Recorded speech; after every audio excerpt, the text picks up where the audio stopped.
मित्रांनो, भगवान बुद्ध आणि त्यांचा धम्म हा ग्रंथ आपण समजून घेत आहोत. आजच्या भागात म्हणजे 50व्या एपिसोडमध्ये आपण बघणार आहोत चतुर्थ खंड भाग 4 धम्मावरील प्रवचने. यामधील विशिष्ट अन्नसेवनाने मनुष्य पवित्र होत नाही, अधोगतीचे कारण दुष्कर्मे, अन्न नव्हे. चला तर सुरू करूया. नमो बुद्धाय. जय भीम. मित्रांनो, जोशाबा या यूट्यूब चॅनलवर मी सुमेध शिरसाट आपले स्वागत करतो. विशिष्ट अन्न सेवनाने मनुष्य पवित्र होत नाही, म्हणजेच विशिष्ट प्रकारचे अन्न सेवन केल्याने मनुष्य पवित्र होत नाही. पवित्र म्हणजे काय? पवित्र म्हणजे शुद्ध, निर्मळ, पापमुक्त किंवा धार्मिकदृष्ट्या आदरणीय आणि पूजनीय. अर्थात धार्मिक पूजेसाठी, भक्तीसाठी, आदर करण्यासाठी पात्र किंवा योग्य मानली गेलेली व्यक्ती, वस्तू किंवा ठिकाणाला पवित्र म्हणतात. असा मनुष्य विशिष्ट अन्न सेवन केल्याने पवित्र होत नाही. एकदा एक ब्राह्मण भगवंतांना भेटला, भगवान बुद्धांना भेटला आणि त्याने त्यांच्याजवळ अन्नाचा माणसाच्या शीलावर होणाऱ्या परिणामाचा प्रश्न काढला. अन्नाचा माणसाच्या शीलावर, शील म्हणजे नीतिमत्ता, चारित्र्य, नैतिकता, नैतिकतेची वागणूक किंवा वाईट गोष्टी टाळून चांगले आचरण करण्याचा गुण म्हणजे शील. अशा माणसाच्या शीलावर अन्नाचा काय परिणाम होतो याचा प्रश्न त्याने भगवान बुद्धांजवळ काढला. तो ब्राह्मण म्हणाला, ज्वारी, ताड आणि माड यांची फळे, डाळी, कंदमुळे आणि अंकुर हे अन्न सदाचरणाने मिळवून सेवन केल्याने चांगले जीवन जगण्यास प्रेरणा मिळते. मृत मांस खाणे हे वाईट आहे. काय म्हणाला ब्राह्मण? ज्वारी, ताड आणि माड यांची फळे. ताळाची फळे म्हणजे काय? ताळाचे झाड हे उष्णकटिबंधीय भागात आढळते. भारतात विशेषतः महाराष्ट्र, गुजरात, तामिळनाडू, आंध्र प्रदेश यांसारख्या राज्यांमध्ये मोठ्या प्रमाणात ताळाची झाडे वाढतात. ताळाचे फळ, ज्याला मराठीत ताडगोळा असे म्हणतात, हे ताळाच्या झाडावर लहान, गोलाकार, हिरव्या रंगाचे आणि पिकल्यावर काळपट जांभळ्या रंगाचे असते. या फळाच्या आत मऊ, पारदर्शक जेलीसारखा गर असतो, जो गोड आणि रसाळ असतो.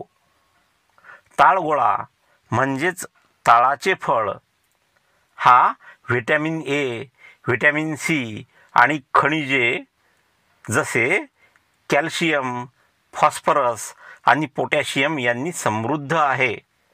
अशा ताळाची फळे आणि माळाची फळे. माळाची फळे म्हणजे काय? नारळाच्या झाडाला माड म्हणतात, त्याची फळे म्हणजे नारळ. असे ज्वारी, ताळ आणि माडाची फळे, डाळी, कंदमुळे. कंदमुळे म्हणजे काय? काही वनस्पती ह्या आपल्या मुळात अन्नसाठा करतात. अशा वनस्पतींना कंदमुळे म्हणतात. उदाहरणार्थ बटाटा, रताळे, सुरण, गाजर, बीट, मुळा, हळद इत्यादी. अशी कंदमुळे. आणि अंकुर. अंकुर म्हणजे वनस्पतीच्या बीजापासून निघणारी लहान, नवीन रोपट्याची सुरुवात, जी सामान्यतः मूळ आणि कोंब यांनी बनलेली असते. मराठीत अंकुर हा शब्द बीज अंकुरण प्रक्रियेच्या प्रारंभिक टप्प्याला संदर्भित करतो, जेव्हा बीजातून छोटी पाने किंवा कोंब बाहेर येतात. याला इंग्रजीत स्प्राउट किंवा सीडिंग असेही म्हणतात. असे अंकुर हे अन्न सदाचरणाने, चांगल्या आचरणाने मिळवून सेवन केल्याने, म्हणजे असे अन्न खाल्ल्याने चांगले जीवन जगण्यास प्रेरणा मिळते. चांगले जीवन जगण्यास प्रेरणा मिळते. प्रेरणा म्हणजे एखादी व्यक्ती, विचार, भावना किंवा अनुभव ज्यामुळे मनात उत्साह, सकारात्मकता किंवा कृती करण्याची इच्छा निर्माण होते. एखाद्या कार्याला सुरुवात करण्यासाठी किंवा त्यात प्रगती करण्यासाठी मिळणारी आंतरिक किंवा बाह्य प्रोत्साहन शक्ती म्हणजे प्रेरणा. प्रेरणा ही व्यक्तीला ध्येय साध्य करण्यासाठी, आव्हानांचा सामना करण्यासाठी किंवा सर्जनशीलतेला चालना देण्यासाठी मदत करते. असे अन्न सेवन केल्याने चांगले जीवन जगण्यास प्रेरणा मिळते. मृत मांस खाणे हे वाईट आहे. मृत मांस म्हणजे मृत शरीराचा मांसल भाग किंवा प्राण्याच्या मृत्यूनंतर त्याच्या शरीरावरील मांस. असे मृत मांस खाणे वाईट आहे. यावर भगवंतांनी उत्तर दिले. भगवान बुद्धांनी उत्तर दिले, तू म्हणतोस की आपण पक्ष्यांच्या मांसाची निवडक पक्वाने खातो. पक्ष्याच्या मांसाची निवडक पक्वाने खातो आणि मृत मांसाला स्पर्श करीत नाही. तर मग तू मृत मांसाची व्याख्या कशी करतोस? हत्या करणे, शरीर विद्रूप करणे. विद्रूप करणे म्हणजे एखाद्या व्यक्तीचे रूप किंवा आकार जे सौंदर्याच्या दृष्टीने अप्रिय किंवा असामान्य आहे असे करणे, म्हणजेच कुरूप करणे म्हणजे विद्रूप करणे. हत्या करणे, शरीर विद्रूप करणे, मार देणे, बांधून ठेवणे, चोरी करणे, खोटे बोलणे, बनावट गोष्टी करणे. कपट. कपट म्हणजे फसवणूक करणे, खोटेपणाने वागणे किंवा धूर्तपणाने इतरांचा विश्वास तोडून स्वतःचा फायदा करून घेणे. कपट करणारी व्यक्ती इतरांना फसवण्यासाठी खोटे बोलते, बनावट वर्तन करते किंवा गुप्त डावपेच वापरते. असे कपट. व्याभिचार करणे. व्याभिचार म्हणजे एखाद्या विवाहित स्त्री किंवा पुरुषाने दुसऱ्या एखाद्या विवाहित स्त्री किंवा पुरुषाशी संभोग करणे म्हणजे व्याभिचार. म्हणजेच विवाहबाह्य लैंगिक संबंध म्हणजे व्याभिचार. असा व्याभिचार करणे ही मृत मांस भोजनेच आहेत. मांस भोजन नव्हे. कामभोगाची लालसा. कामभोग म्हणजे शारीरिक सुखाचा उपभोग, विशेषतः लैंगिक इच्छा किंवा शारीरिक जवळिकीशी संबंधित सुखांचा अनुभव घेणे म्हणजे कामभोग. अशा कामभोगाची लालसा. लालसा म्हणजे तीव्र इच्छा, लोभ किंवा प्रबळ आसक्ती. अशी कामभोगाची लालसा. खाण्याबाबत वखवख. वखवख म्हणजे न मिटणारी भूक, तृप्त न होणारी भूक किंवा खाण्याची तीव्र इच्छा म्हणजे वखवख. खाण्याबाबत वखवख. अस्वच्छ जीवन. परमत असहिष्णुता. परमत म्हणजे दुसऱ्याचे मत आणि त्या मताबद्दल असहिष्णुता. असहिष्णुता म्हणजे एखाद्या गोष्टीला, व्यक्तीला, मताला, परिस्थितीला किंवा बदलाला सहन न करू शकणे किंवा त्याबद्दल अस्वस्थता, चिडचिड किंवा विरोध दर्शवणे। याचा अर्थ असा की एखादी व्यक्ती किंवा गट दुसऱ्यांच्या विचारांशी, वर्तनाशी किंवा कृतीशी जुळवून घेऊ शकत नाही किंवा त्याला स्वीकारू शकत नाही। असहिष्णुता ही सामाजिक, वैयक्तिक, धार्मिक, सांस्कृतिक किंवा वैचारिक बाबींशी संबंधित असू शकते। अशी परमत असहिष्णुता ही सर्व मृत मांस भोजनेच आहेत, मांस भोजने नव्हेत। कोणाचीही त्याच्या मागून निंदा करणे, निंदा करणे म्हणजे दुसऱ्या व्यक्तीचे दोष सांगणे, दुसऱ्या व्यक्तीविषयी वाईट बोलणे, अशी निंदा करणे। क्रौर्य, क्रौर्य म्हणजे अत्यंत क्रूरता, निर्दयता किंवा दुसऱ्यांप्रती अत्यंत कठोर, अमानुष किंवा हिंसक वर्तन, असे क्रौर्य। विश्वासघात, दुराभिमान म्हणजे अतिशय गर्व, अहंकार किंवा स्वतःबद्दल अवास्तव किंवा अतिरेकी अभिमान बाळगणे, असा दुराभिमान। कृपणता म्हणजे कंजूषपणा, ही मृत मांस भोजने आहेत, मांस भोजने नव्हेत। राग, लुच्चेगिरी, लुच्चेगिरी म्हणजे फसवणूक, धूर्तपणा, खोटेपणा किंवा कपटाने वागणे, अशी लुच्चेगिरी। विद्रोह, विद्रोह म्हणजे सत्ताधारी, प्रस्थापित व्यवस्था, नियम, कायदा किंवा अधिकार यांच्या विरोधात उघडपणे बंड करणे, निषेध व्यक्त करणे किंवा त्यांच्या विरुद्ध कृती करणे, असा विद्रोह। कपट, कपट म्हणजे फसवणूक, धूर्तपणा किंवा खोटेपणाने इतरांना दुखवणे किंवा स्वतःचा फायदा करून घेणे, असा कपट। द्वेष, फुशारकी, फुशारकी म्हणजे स्वतःबद्दल अतिशयोक्तीने बढाई मारून किंवा अभिमानाने बोलणे। विशेषतः जेव्हा एखादी व्यक्ती स्वतःच्या गुणांचे, यशाचे किंवा कर्तृत्वाचे अतिरंजित वर्णन करते तेव्हा त्याच्या या कृतीला फुशारकी मारणे असे म्हणतात। अशी फुशारकी। गर्व म्हणजे अभिमान, अहंकार किंवा घमेंड। कुसंगती म्हणजे वाईट आचरण करणाऱ्या लोकांशी मैत्री, ही मृत मांस भोजने आहेत, मांस भोजने नव्हेत। नीच जीवन, नीच म्हणजे विचार आणि आचाराने खालच्या दर्जाचे, असे नीच जीवन। निंदा, निंदा करणे म्हणजे दुसऱ्या व्यक्तीचे दोष सांगणे, दुसऱ्या व्यक्तीविषयी वाईट बोलणे, अशी निंदा। अफरातफर, अफरातफर म्हणजे फसवणूक, गैरव्यवहार, बेकायदेशीर मार्गाने संपत्ती, पैसे किंवा मालमत्ता हडप करणे, अशी अफरातफर। फसगत करणे म्हणजे फसवणे, लाडीलबाडी करणे म्हणजे खोटेपणा, फसवणूक किंवा धूर्तपणाने इतरांना गंडवणे, फसवणे किंवा त्यांचा विश्वासघात करणे, अशी लाडीलबाडी करणे।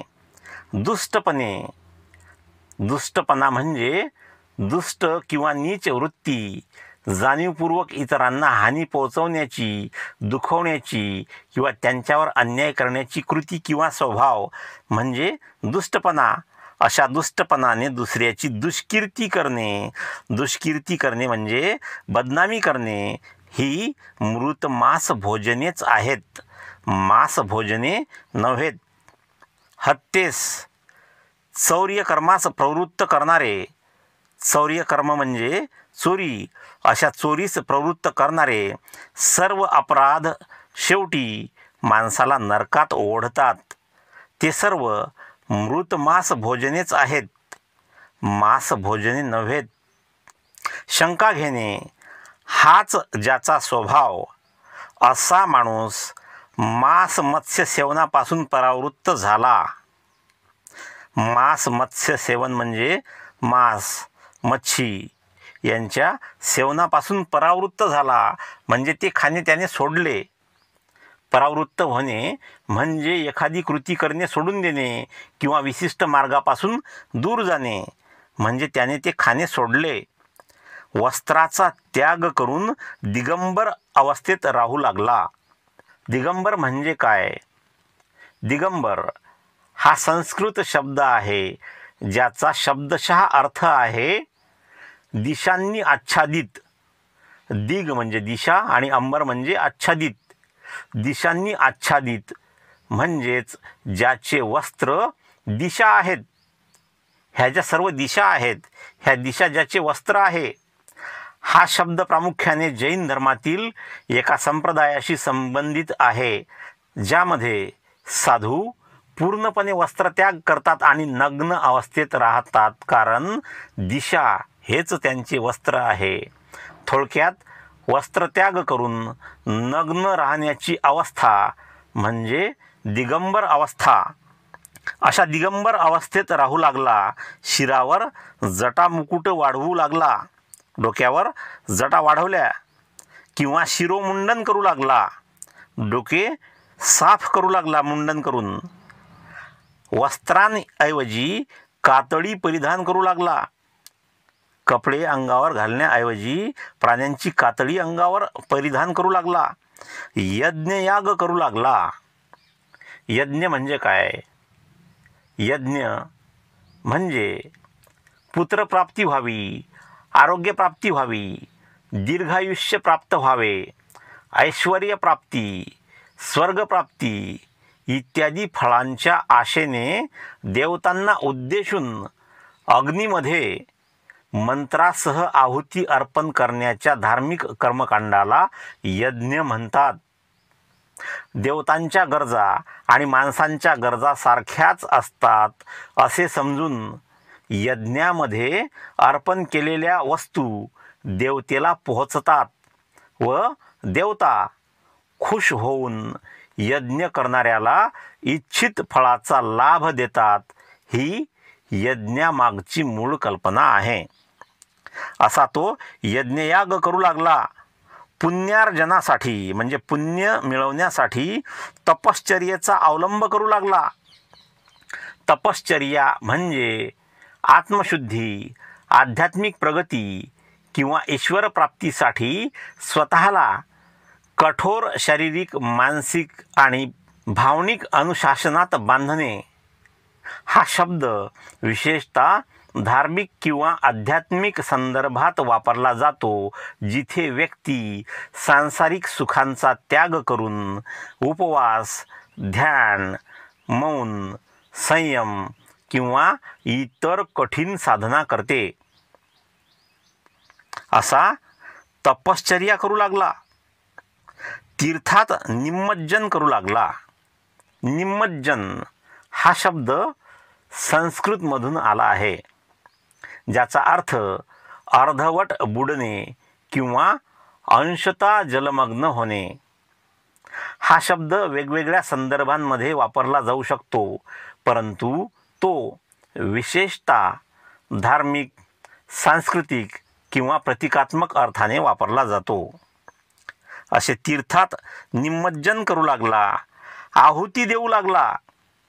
आहुती म्हणजे होमातील अग्नीमध्ये अर्पण करावयाच्या वस्तू किंवा प्राणी.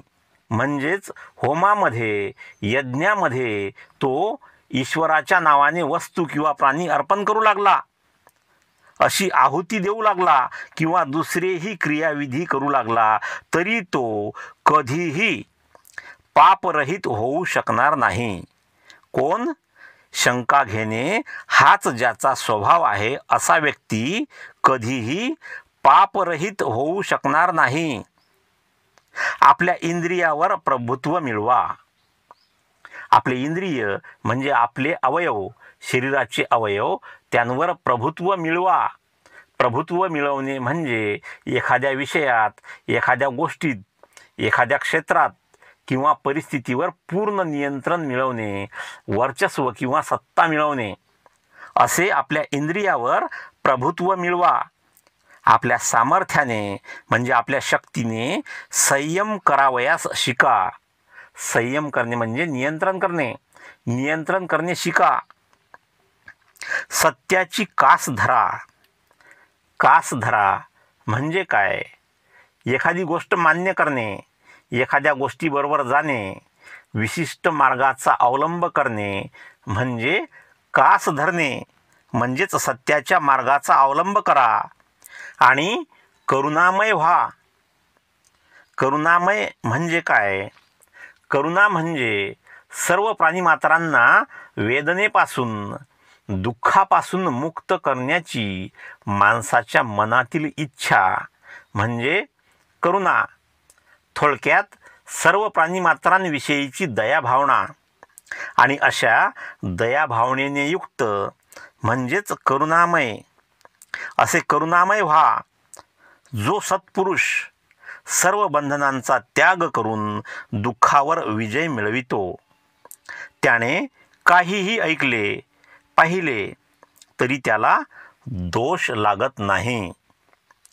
भगवंतांची ही उच्च विमोचक सत्ये, मृतमास म्हणजे काय याचे केलेले निरूपण आणि दुःख निरोधाची शिकवण ऐकून तो ब्राह्मण भगवंतांपुढे, भगवान बुद्धांपुढे नम्र झाला आणि भिक्खू संघात आपणाला समाविष्ट करून घ्यावे अशी त्याने विनंती केली. भगवंतांची म्हणजेच भगवान बुद्धांची ही उच्च विमोचक सत्ये. विमोचक म्हणजे काय? विमोचन हा संस्कृत शब्द आहे ज्याचा अर्थ आहे मुक्ती देणे, सोडवणे किंवा बंधनातून मुक्त करणे. आणि विमोचक म्हणजे तो जो मुक्ती देतो, सोडवतो, बंधनातून मुक्त करतो. अशी भगवान बुद्धांची उच्च विमोचक सत्ये, बंधनातून मुक्त करणारी सत्ये. मृतमास म्हणजे काय याचे केलेले निरूपण. निरूपण म्हणजे शब्दाचा किंवा संकल्पनेचा मूळ शब्दशः अर्थ किंवा व्याख्या. भगवान बुद्धांनी मृतमासाची केलेली व्याख्या आणि दुःख निरोधाची शिकवण, दुःख कमी करण्याची शिकवण किंवा दुःख नष्ट करण्याची शिकवण ऐकून तो ब्राह्मण भगवान बुद्धांपुढे नम्र झाला आणि भिक्खू संघात आपणाला समाविष्ट करून घ्यावे अशी त्याने विनंती केली. पुढे बघूया. अधोगतीचे कारण दुष्कर्मे, अन्न नव्हे. भगवान बुद्ध म्हणतात, अधोगतीचे कारण दुष्कर्मे, अन्न नव्हे. अधोगती म्हणजे काय? अधोगती म्हणजे खालच्या दिशेने जाणे, घसरणे किंवा अवनती होणे. हा शब्द सामान्यतः एखादी व्यक्ती, समाज किंवा संस्थेची गुणवत्ता, दर्जा, नैतिकता किंवा यशामध्ये झालेल्या घसरणीचे वर्णन करण्यासाठी वापरतात. अशा अधोगतीचे कारण दुष्कर्मे म्हणजेच वाईट कर्मे. अन्न नव्हे. तुम्ही कोणते अन्न खाता यावर तुमची प्रगती किंवा अधोगती अवलंबून नसून तुमच्या कर्मावर अवलंबून आहे. आमगंध नावाचा एक ब्राह्मण हिमालयात आपल्या शिष्यगणांसह राहत असे. तो आणि त्याचे शिष्य मत्स्यमांस खात नसत. आमगंध नावाचा ब्राह्मण जो हिमालयात राहत असे, आपल्या शिष्यांबरोबर तो आणि त्याचे शिष्य मांस मच्छी खात नसत. प्रतिवर्षी म्हणजे दरवर्षी आपला आश्रम सोडून ते क्षार आणि आम्ल पदार्थाच्या शोधार्थ खाली उतरत असत. म्हणजे हिमालयाच्या खाली उतरत असत. क्षार म्हणजे रासायनिकदृष्ट्या असे पदार्थ जे आम्ल म्हणजे ॲसिड आणि क्षारक म्हणजेच बेस यांच्या रासायनिक अभिक्रियेतून तयार होतात. हे पदार्थ सामान्यतः आयनिक संयुगे असतात आणि त्यांचे गुणधर्म आम्ल किंवा क्षारकांपेक्षा वेगळे असतात. मराठीत क्षार हा शब्द बहुतेक वेळा खाण्यायोग्य किंवा रोजच्या वापरातील पदार्थांसाठी वापरला जातो, जसे की खाण्याचे मीठ म्हणजेच सोडियम क्लोराईड. अनेक प्रकारचे क्षार निसर्गात आढळतात. त्यांपैकी खाण्यायोग्य क्षार म्हणजे मीठ. असे क्षार आणि आम्ल पदार्थाच्या शोधार्थ ते खाली उतरत असत. आम्ल पदार्थ म्हणजे असे पदार्थ ज्यांचा pH 7 पेक्षा कमी असतो आणि जे रासायनिकदृष्ट्या आम्ल म्हणजेच ॲसिड्स या श्रेणीत येतात. हे पदार्थ प्रोटॉन दान करण्याची किंवा इलेक्ट्रॉन स्वीकारण्याची क्षमता ठेवतात. खाण्यायोग्य आम्ल पदार्थ हे असे पदार्थ आहेत ज्यांमध्ये नैसर्गिकरित्या किंवा प्रक्रिया केल्यादरम्यान आम्ल असते म्हणजेच ॲसिड असते आणि ते खाण्यासाठी सुरक्षित असतात. हे पदार्थ अन्नाला चव, टिकाऊपणा किंवा पौष्टिकता प्रदान करतात. नैसर्गिक खाण्यायोग्य आम्ल पदार्थ लिंबू, संत्री, मोसंबी यांसारख्या लिंबूवर्गीय फळांमध्ये आढळणारे सायट्रिक ॲसिड हे अन्नाला आंबट चव देते आणि संरक्षक म्हणूनही वापरले जाते. टोमॅटोमध्ये नैसर्गिक आम्ल असते जे त्यांना आंबट गोड चव देते.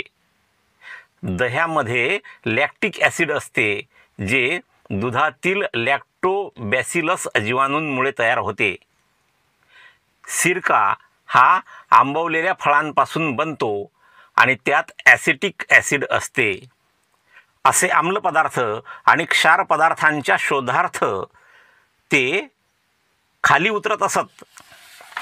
ज्या गावात ते उतरत तेथील रहिवासी 4 महिनेपर्यंत मोठ्या सन्मानाने त्यांचे आदरातिथ्य करीत असत.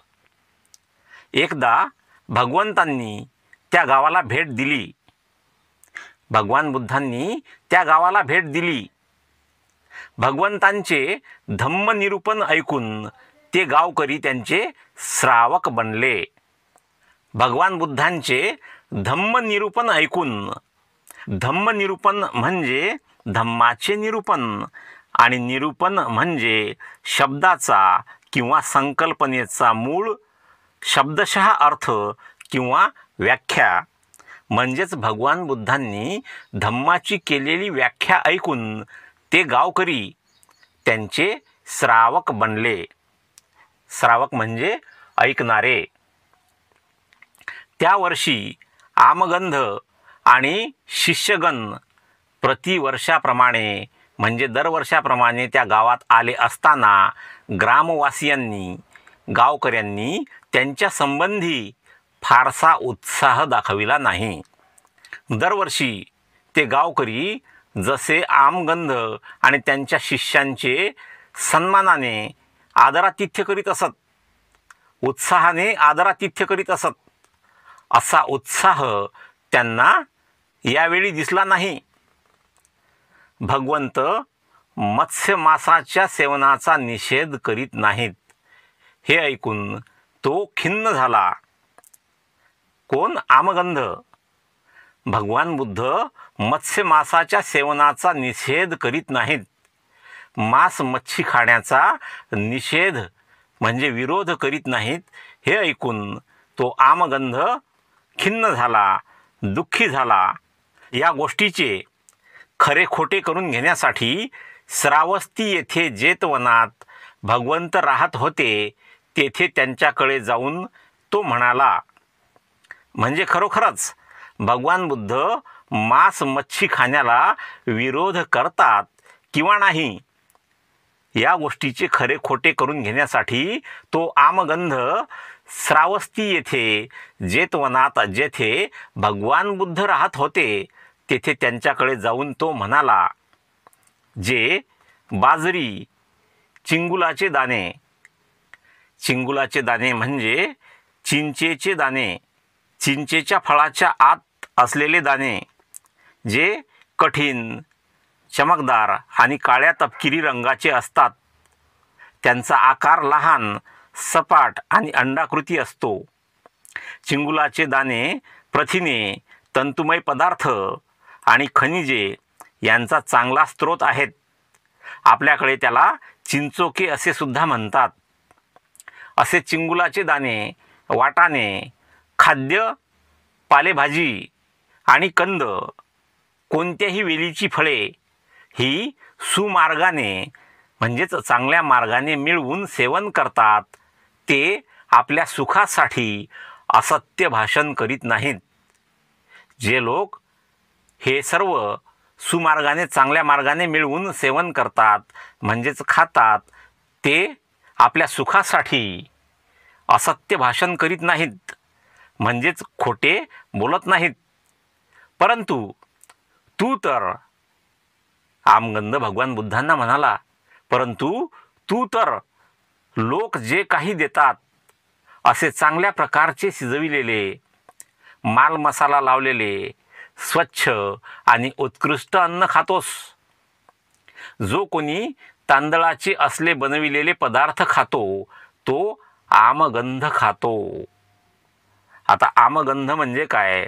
इथे आमगंध या ब्राह्मणाचे नाव आहे आणि तोच आमगंध नावाचा ब्राह्मण म्हणतो जो कोणी तांदूळाचे असले बनविलेले पदार्थ खातो तो आमगंध खातो. आता इथे या आमगंध शब्दाचा अर्थ वेगळा आहे. आमगंध हा बौद्ध साहित्यातील शब्द आहे. विशेषतः सुत्तनिपातामधील आमगंध सुत्त यामध्ये तो आढळतो. याचा अर्थ मांसगंध म्हणजेच मांसाचा वास किंवा पापाचा वास असा होतो. याचा संबंध मांसाहाराशी आहे. पण फक्त मांसाहार टाळणे म्हणजे आमगंध टाळणे नाही, तर सर्व प्रकारची पापे आणि वाईट विचार टाळणे आवश्यक आहे असे या सुत्तात सांगितले आहे. आता थोडक्यात आमगंध म्हणजे मांस किंवा मांसाचा वास. जो कोणी असले पदार्थ खातो तो आमगंध खातो. पक्ष्याच्या मांसास निश्चित अन्न खाताना मजवर आमगंध सेवनाचा आरोप येत नाही असे म्हणतोस. पक्ष्याचे मांस खाताना माझ्यावर आमगंध सेवनाचा म्हणजे मांस खाण्याचा आरोप येत नाही असे म्हणतोस. मी तुला विचारतो, ह्याचा अर्थ काय? ज्याला तू आमगंध म्हणतोस ते आहे तरी काय? भगवंतांनी उत्तर दिले. भगवान बुद्धांनी उत्तर दिले, जीवहिंसा, ताडन. ताडन म्हणजे तडाखे देणे, तडाखे मारणे, मारहाण करणे. जीवहिंसा, ताडन, बंधन म्हणजेच एखाद्याला बंधनात ठेवणे, बांधून ठेवणे. चौर्य कर्म म्हणजेच चोरीचे कर्म. असत्य भाषण म्हणजे खोटे बोलणे. अफरातफर, अफरातफर म्हणजे फसवणूक, गैरव्यवहार किंवा बेकायदेशीर मार्गाने संपत्ती, पैसे किंवा मालमत्ता हडप करणे. अशी अफरातफर, फसवणूक, क्षुल्लक गोष्टींचे ज्ञान म्हणजे फालतू गोष्टींचे ज्ञान आणि व्याभिचार. व्याभिचार म्हणजे एखाद्या विवाहित स्त्री किंवा पुरुषाने दुसऱ्या एखाद्या विवाहित स्त्री किंवा पुरुषाशी संभोग करणे म्हणजे व्याभिचार. म्हणजेच विवाहबाह्य लैंगिक संबंध म्हणजे व्याभिचार. असा व्याभिचार ही आमगंध होत. म्हणजे ह्या गोष्टी ज्या आहेत ह्या गोष्टी म्हणजे आमगंध होत. मांस सेवन आमगंध नव्हे. या जगात जे पुरुष आपल्या सुखोपभोगात संयमरहित असतात, या जगात जे पुरुष आपल्या सुखाच्या उपभोगामध्ये संयमरहित असतात म्हणजे स्वतःवर नियंत्रण ठेवत नाहीत, ज्यांना मधुर वस्तूंचा लोभ असतो, अपवित्र कार्याशी ज्यांचा संबंध असतो, जे विचाराने उच्छेदवादी आणि कपटी असतात, उच्छेदवादी म्हणजे काय?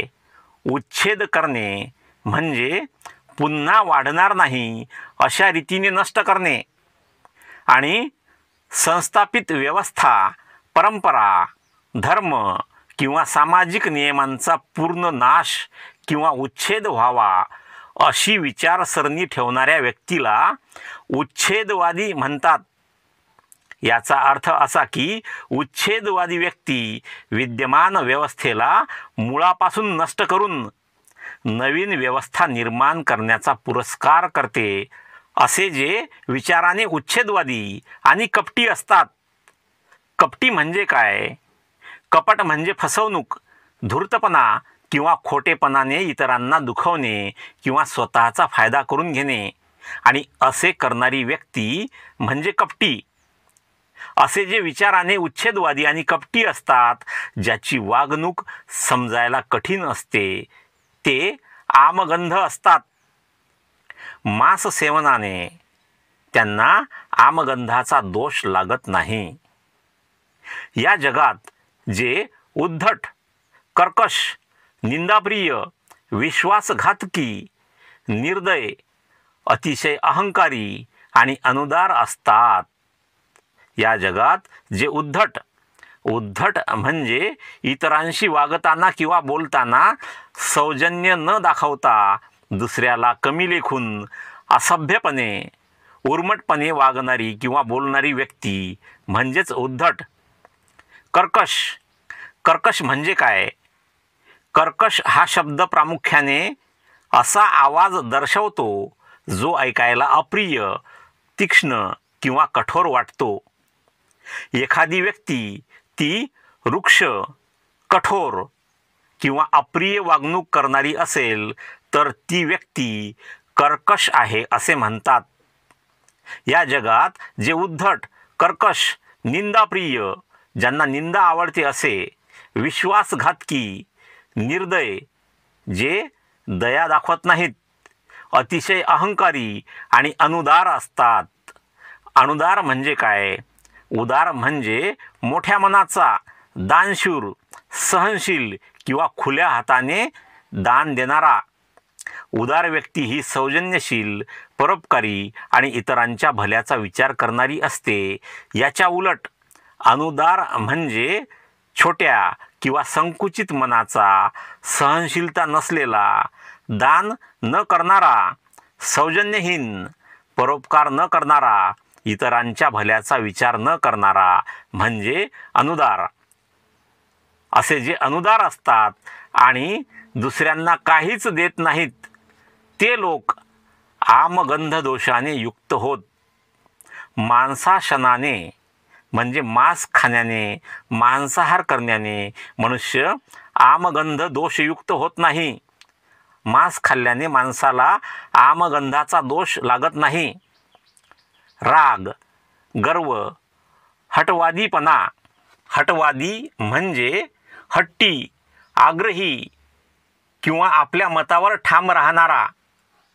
हटवादी व्यक्ती ही आपल्या विचारांवर, निर्णयांवर किंवा मतांवर अत्यंत आग्रही असते आणि सहसा इतरांचे मत किंवा सल्ला स्वीकारण्यास तयार नसते.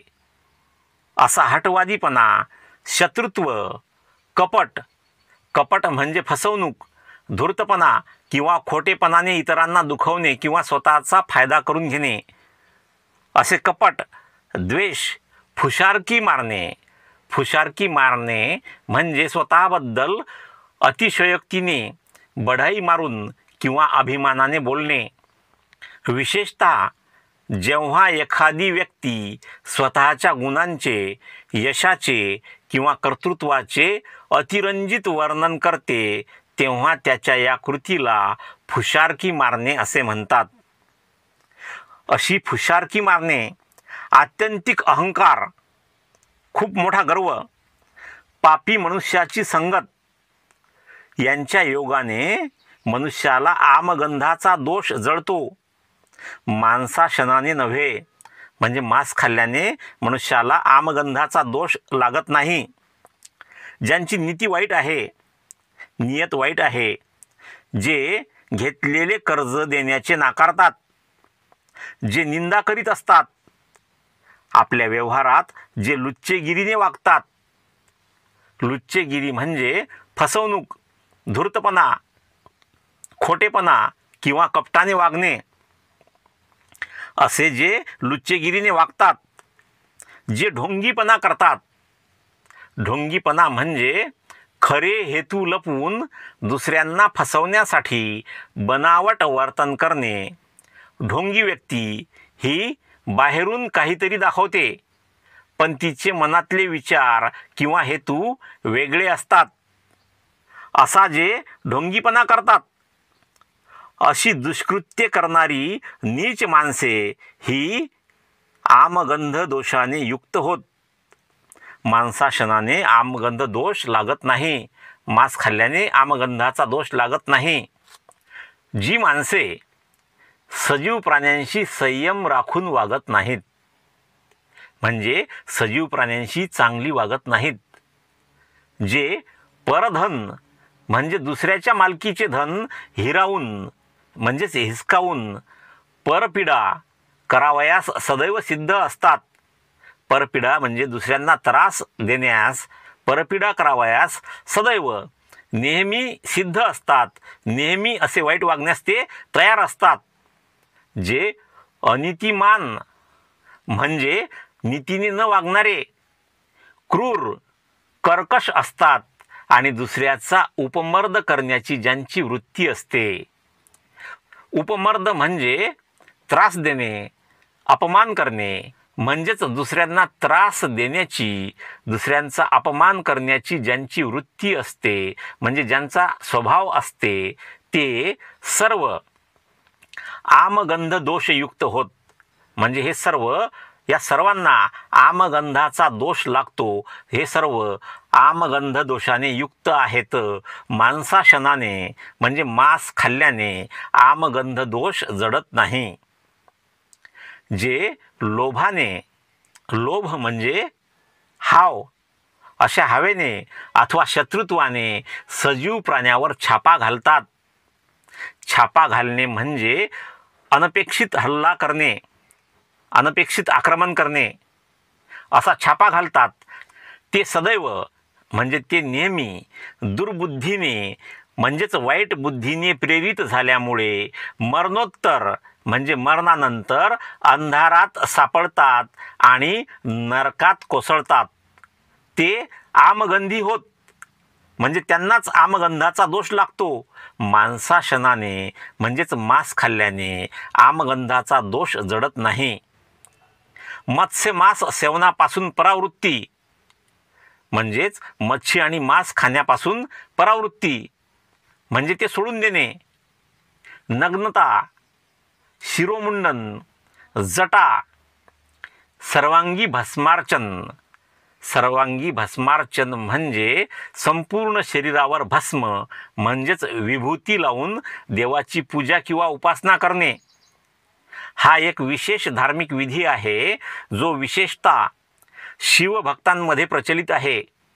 असे सर्वांगी भस्मार्चन मृगाजीन, मृगाजीन म्हणजे हरिणाच्या कातळ्यापासून बनवलेले चांबळे, म्हणजे असे चांबळे परिधान म्हणजे अंगावर परिधान करणे.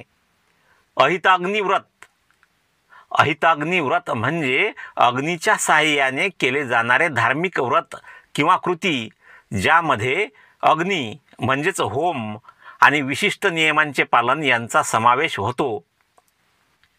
इत्यादी जगातील सर्व तपांचे अमरपदासाठी केलेले परिपालन म्हणजे अमरत्वासाठी केलेले पालन, अशा तपांचे पालन आणि मंत्रोच्चार, मंत्रांचा उच्चार, बलिदान म्हणजेच होमामध्ये बळी देणे, नैमित्तिक यज्ञ म्हणजे विशिष्ट निमित्ताने केलेले यज्ञ, यांपैकी कशानेही सदैव नेहमी शंका घेणारा मनुष्य शुद्ध होऊ शकत नाही.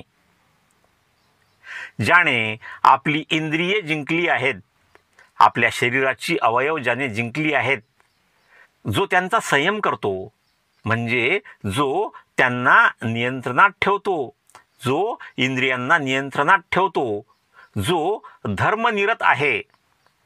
धर्मनिरत म्हणजे धर्मात रममान असणारा, धर्माचे पालन करणारा किंवा धर्माला समर्पित. धर्मनिरत व्यक्ती ही आपल्या धार्मिक विश्वासांप्रती निष्ठावान असते आणि तिचे जीवन धर्माच्या तत्वांनुसार जगते. असा जो धर्मनिरत आहे.